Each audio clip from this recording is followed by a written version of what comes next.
ہم کامیابی سے دور ہوتے جائیں۔ بہرحال اسلام نے ہمیں دوستی کے سلسلے میں دوست کے انتخاب کے بارے میں کافی احتیاط برتنے کی تاکید کی ہے کہ ہر کسی کو اپنا دوست نہ بنائیں، اچھے لوگوں کو اپنا دوست بنائیں جو دیندار ہوں، با ایمان ہوں، وفادار ہوں، وعدے کے پابند ہوں، اسی طرح نصیحت کرنے والے، نصیحت سننے والے، اور پیٹھ پیچھے غیبت نہ کرنے والے، پیٹھ پیچھے برائی نہ کرنے والے، پیچھے سے خنجر نہ پھونکنے والے، ایسے لوگ اچھے لوگوں سے دوست۔ برے دوستوں سے خطرہ صرف دنیاوی زندگی تک محدود نہیں ہے، بلکہ برے لوگوں کی دوستی کی وجہ سے لوگ قیامت میں بھی بہت زیادہ پچھتائیں گے، شرمندہ ہو جائیں گے۔ قیامت کے دن ناکامی اور عذاب الہی ان کے سامنے جب آ جائے گا تو وہ پچھتائے گا کہ ہم نے ایسا کیوں کیا۔ وہ آرزو کریں گے کاش کہ ہم دنیا میں انہیں اپنا دوست نہ بناتے، یا لیتنی لم اتخذ فلانا خلیلا، اے کاش کہ میں اسے اپنا دوست نہ بناتا، اس نے مجھے گمراہ کر دیا۔ تو قیامت کے دن افسوس کریں گے، وہاں سے واپسی ناممکن ہے۔ جب آپ جائیں گے قیامت کی طرف وہیں رہیں گے، واپس نہیں آئیں گے۔ ایسا نہیں ہے کہ واپس آپ کو دوبارہ 70-80 سال کی زندگی دے کہ چلو اس دفعہ تو جو ہے نہ، ایسا نہیں ہے۔ یہ زندگی پہلی بار اور آخری بار، وہاں پچھتانے سے بہتر ہے۔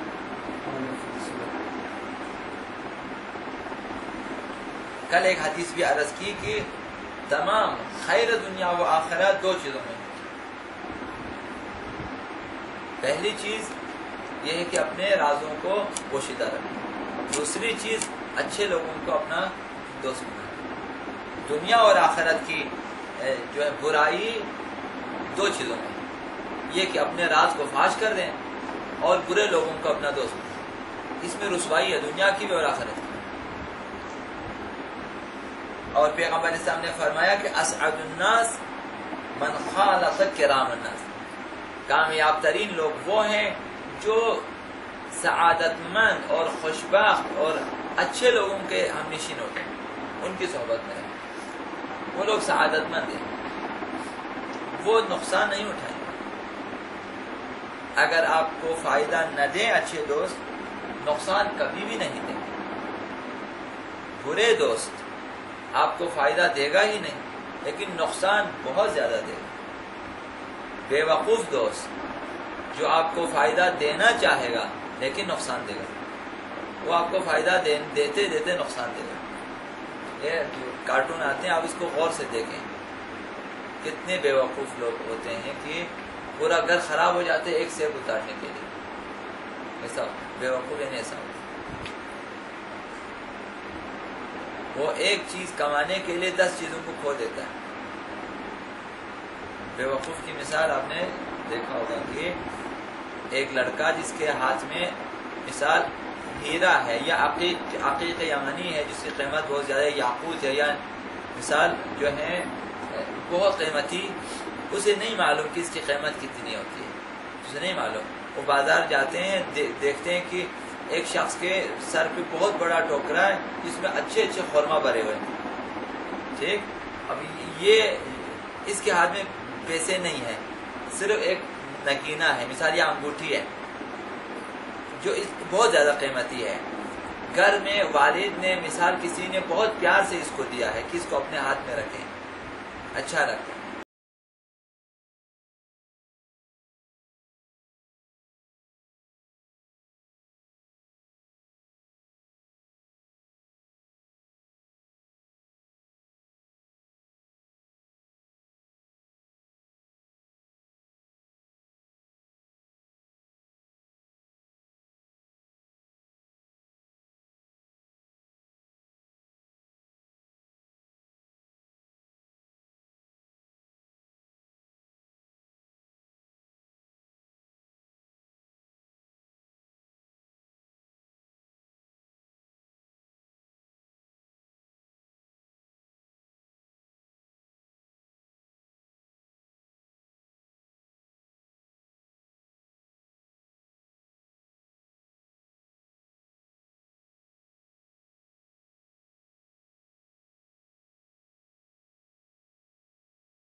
پھاڑنا، حملہ کرنا، بھاگنا، شب خون مارنا بیڑیا کا کام ہے۔ تو مسئلہ یہ ہے کہ اگر تم بیڑیوں کے پاس جاؤ گے تو ان سے چیخنا چلانا ہی سیکھو گے۔ پست اور خودغرض لوگوں کی صحبت بے حد نقصان دہ ہے۔ برے لوگوں کی صحبت بے حد نقصان دہ ہے، کیونکہ ان کے اخلاقی اثرات انسان کی فکر کو تاریک اور محدود کر دیتے ہیں۔ اخلاق ان کے اس قسم کے ہوتے ہیں اور مردانگی اور اعلیٰ اخلاق کی روح کو کچل ڈالتے ہیں۔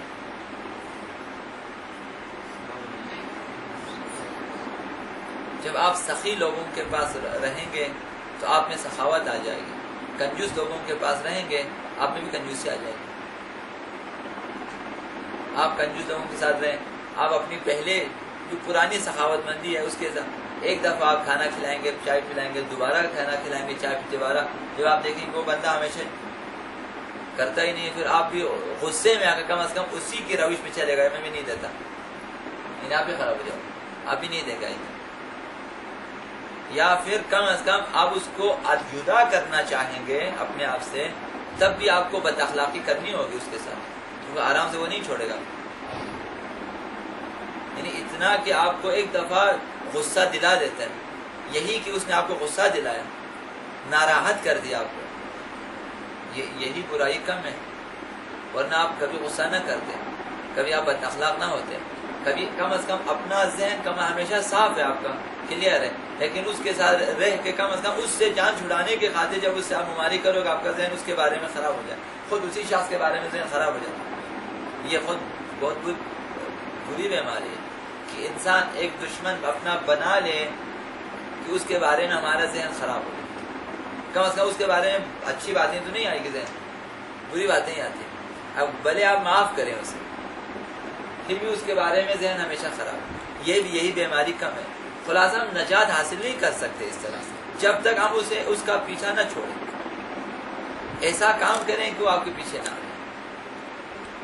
بہترین طریقہ یہ ہے کہ ان سے ملاقات کم کر دیں، ٹیلی فون کم کر دیں، سلام دعا کم کر دیں، ان سے آنا جانا کم کر دیں، ایسی جگہوں پہ جائیں جہاں وہ لوگ کم ملیں آپ سے، یا مستقیماً براہ راست نہ ملیں آپ سے، ایسے لوگوں کو کم دیکھیں، تب آپ ان سے وہ پھر بھول جائیں گے۔ اگر آپ دعائیں تو پڑھتے ہیں، ماشاءاللہ پڑھتے ہیں، آپ پڑھتے ہیں کون سی دعا؟ جو بھی آتا ہے۔ زیارت عاشورہ آپ نے ہمیشہ پڑھا ہے، زیارت عاشورہ کے بعد والی ایک دعا ہے تو یا اللہ سے شروع ہوتی ہے۔ اس دعا میں جو بد دعائیں ہیں برے لوگوں کے بارے میں، اس کو ترجمے کے ساتھ کبھی پڑھیں، آپ خود حیران ہوں گے کہ اتنی بد دعا تو میں بھی نہیں کرتا ہوں، جتنا ایمان نے ہمیں سکھایا کہ اس طرح بد دعا کریں گے برے لوگوں کے بارے میں، جنہوں نے آپ کے مثال اخلاقی یا گھریلو یا خاندانی یا کسی طرح سے آپ کے ساتھ وہ برائی کرتے ہیں، یعنی اتنی زیادہ بد دعا ہے، اس کی وہ دعا مکمل تقریباً مکمل بد دعا ہے دوستوں کے بارے میں، جو برے دوست برے لوگ ان کے بارے میں، کبھی وہ مطلب پڑھ لیا کریں۔ زیارت عاشورہ کے بعد والی دعا مفاتیح الجنان میں ہے جی، دعائے القمہ ہے تقریباً، دعائے القمہ پڑھیں، آپ حیران ہو جائیں۔ تو یعنی کس قدر نقصان دہ، خدا سے اس قدر آپ دعا کرتے ہیں کہ یار اس کی آنکھیں اس طرح ہو جائیں، اس کے کان اس طرح ہو جائیں، اس کی زبان اس طرح ہو جائے، وہ ہم سے اس طرح دور ہو جائے، وہ ایسی مصیبت میں مبتلا ہو جائے کہ کبھی چھٹکارا نہ ملے، کہ اسے میرے بارے میں سوچنے کا موقع نہ ملے، میری طرف دیکھنے کا موقع نہ ملے۔ اس قدر سخت دعائیں۔ برے دوست بہت برے ہوتے ہیں، ان سے جتنا جلدی ہو سکے جان چھڑا لیں۔ وعلیکم السلام۔ انسان کی فکر کو محدود کرتے ہیں، انسان کے اخلاق کو خراب کر، انسان کے ذہن کو آلودہ کر دیتے ہیں۔ کم از کم وہ چند باتیں آپ کو دوسرے لوگوں کے بارے میں بتا، آپ کا ذہن خراب ہو جائے۔ کیونکہ آپ اپنے ذہن کو روک نہیں سکتے ہیں اس طرح. ایک بات وہ کرے گا آپ کے ذہن میں ایک تصور آ جائے گا. اگر وہ کسی لڑکی کا نام لے آپ کے ذہن میں ایک تصویر آ جائے گی, ایک لڑکی کی تصویر, آپ اسے نہیں مٹا سکتے, مگر یہ کہ چند عرصے کے بعد خود بخود آپ کے ذہن سے شاید وہ محو ہو جائے, ورنہ وہ ہے آپ کا تصور. اگر اس نے ایک بری بات کہی اس کا بھی ایک تصور آپ کے ذہن میں باقی رہتا ہے اور وہ آپ کو ڈسٹرب کرتا رہتا ہے. اگرچہ آپ نے اس سے زیادہ اثر نہیں لیا لیکن آپ کے دماغ پہ اس کا اتنا اثر. کوشش کریں جان چھڑا لیں ان سے, تب آپ کا ذہن وسیع ہو جائے گا, آپ کا ذہن صاف ہو جائے گا. کیونکہ جب آپ بری باتیں نہیں سوچیں گے, بری باتیں نہیں سنیں گے, بری چیزیں نہیں دیکھیں گے, ذہن انہی چیزوں سے بھر جاتا ہے. یہ چیزیں آپ ان چیزوں سے دور رہیں گے تو ذہن بھی صاف رہتا ہے. برے لوگوں میں برائی یہی ہے, ان کے کانوں میں ہمیشہ برائی آتی رہتی ہے, ان کی زبان بھی ہمیشہ برائی ہے, ان کے ذہن میں ہمیشہ برائی ہے, ان کی نگاہیں ہمیشہ برائیوں کی طرف ہے. تو ان آنکھوں سے بری تصویریں ان کے ذہن میں بھر جاتی ہیں, ان کانوں سے بری آوازیں ان کے ذہن میں آ جاتی ہیں. جو چیز آپ دیکھیں یا چھو لیں یا سونکھیں یا بولیں یا سنیں, آپ کے ذہن میں اس کی تصویر بنتی جاتی ہے. یعنی یہ وہ ہارڈ ڈسک ہے ہمارا جو ہے کہ یہ بھرتا ہی نہیں ہے, اور اس میں ساری تصویریں جمع ہوتی رہتی ہیں. آپ نے جو کچھ دیکھا اس کی تصویریں ذہن میں ہیں, اور جو کچھ سنا اس کی تصویر بھی ذہن میں ہے. وہ آواز کیسی تھی, کس کیفیت میں تھی, آپ کے ذہن میں اس کا تصور ہے. اور کسی نے اگر بہت بری بات کی, آپ آپ کو جھٹکا لگتا ہے اس نے ایسی بات کی ہے آپ کے مزاج کے 100% برخلاف, دیا نہیں چاہیے. آپ نے کیا گناہ کیا تھا, اس نے ایسی بات کی کہ آپ کو ہمیشہ اس کا سوچ کے ہمیشہ یہی جو آپ فیس بک پہ آتے ہیں بری بری تصویریں, کم از کم خوفناک تصویریں جو آپ کو دکھاتے ہیں, ایک تصور تو ذہن میں آ جاتا ہے. اب وہ ہمیشہ ذہن میں خواہ مخواہ کیوں, ایک کسی کا سر کٹا ہے تو کسی کا یہ ہے تو کسی کے مطلب اس قدر وحشتناک تصویریں بھی دکھاتے ہیں, تو ہمارے ذہن میں خواہ مخواہ یہ چیزیں پریشان کرنے والی. برے دوستوں کی باتیں, ان کی تصویر کی جو ہے ان کا تصور, ان کے ساتھ رہنا وغیرہ میں, اس میں بھی آپ بھی آلودہ ہو جاتے ہیں.